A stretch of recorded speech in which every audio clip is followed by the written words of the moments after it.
Hey, what's going on, guys? Sneaky here. Just thought I'd throw together a quick combat rogue guide for you. In this guide, we're going to go over glyphs, what type of talents to take against certain classes, and basic openers and rotations. So stay tuned.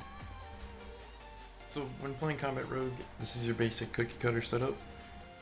I usually like to play with glyph of cheap shot, which increases the duration of your cheap shot by half a second.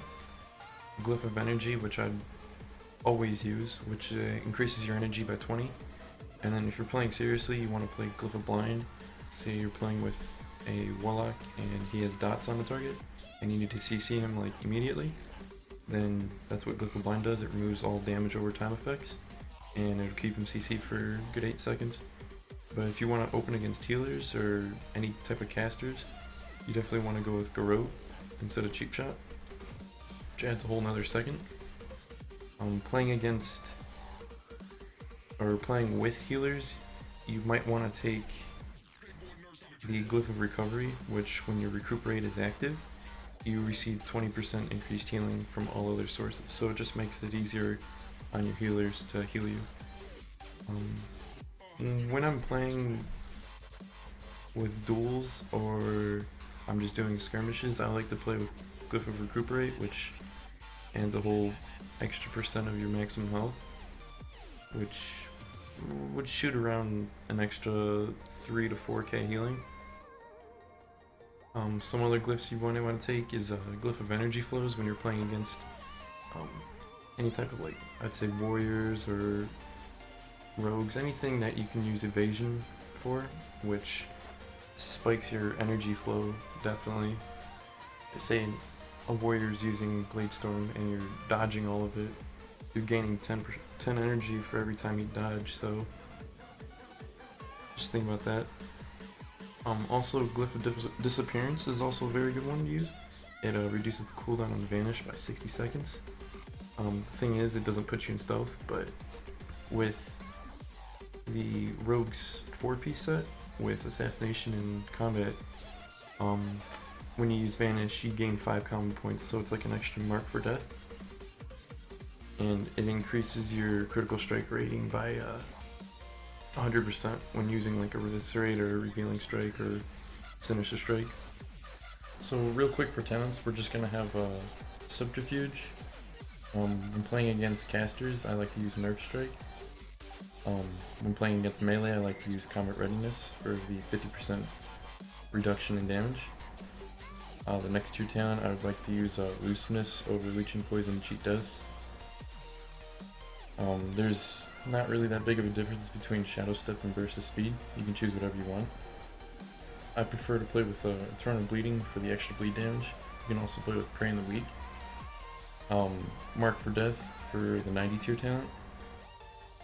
Shadow Reflection is really nice playing in arenas or duels, but for BGs, since Shadow Reflection has a 2-minute cooldown, you could use Death from Above, and it works out just the same too, as damage.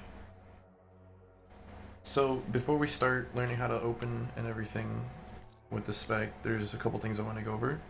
The first thing being Ruthlessness, which for each combo point spent, your damaging finishing moves reduce the cooldown on your Adrenaline Rush, Killing Spree, and Sprint by 2 seconds.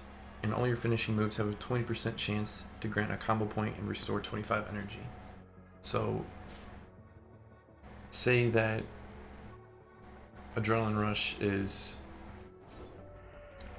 being used and you're going, so every time you have 5 combo points and you use Eviscerate or something like that, it takes 10 seconds off the cooldown, which is really important, and it goes for Killing Spree and Sprint, so it's really important to know that. The next thing I want to go over is Combat Potency. It says you gain 5% more haste stat from all sources, and your offhand attacks have a chance to generate 15 energy.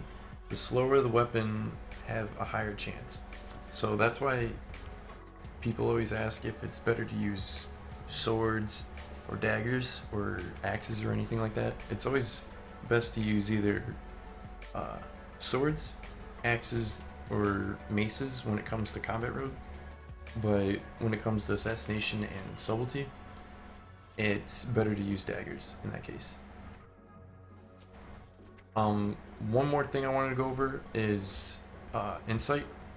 So how insight works is every 4 times you use Sinister Strike, you get a proc. The first one being Shallow Insight, which increases your damage by 10%.